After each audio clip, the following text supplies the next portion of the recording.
Good morning, I'm Brian Reagan, this is Tyler Kelly. And we welcome you to Mornings with Brian and Tyler. Today we're in Isaiah chapter 11. We'll look at all of verses 1 through 10, but today we're going to look at verses 1 through 5. There shall come forth a rod from the stem of Jesse, and a branch shall grow out of his roots. The Spirit of the Lord shall rest upon him, the Spirit of wisdom and understanding, the Spirit of counsel and might, the Spirit of knowledge and the fear of the Lord. His delight is in the fear of the Lord, and he shall not judge by the sight of his eyes, nor decide by the hearing of his ears. But with righteousness he shall judge the poor, and decide with equity for the meek of the earth. He shall strike the earth with the rod of his mouth, and with the breath of his lips he shall slay the wicked. Righteousness shall be the belt of his loins, and faithfulness the belt of his waist. All right. So, this is a prophecy about Jesus.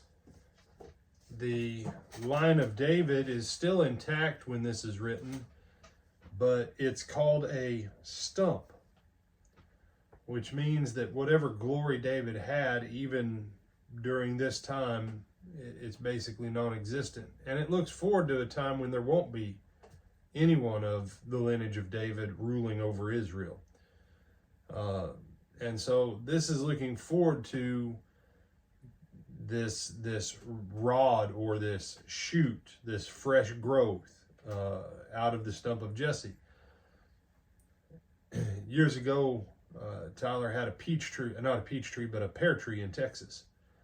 And during the 3-year drought, it cooked the tree so bad it actually became like shiny, glossy silver. It cooked it so thoroughly.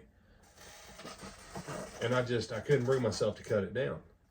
Well, a couple more years passed after the drought broke, and out of the root came essentially a brand new pear bush.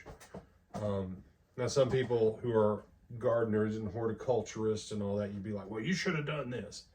Right, telling me now or thinking that is kind of pointless. Point being, to everyone else's imagination, that thing was totally dead. But out of it, once the drought had broken, it had gone dormant. It looked like it was over. And then came life again. And that's what this psalm, and really it is kind of like a psalm, but that is what this prophecy opens up with.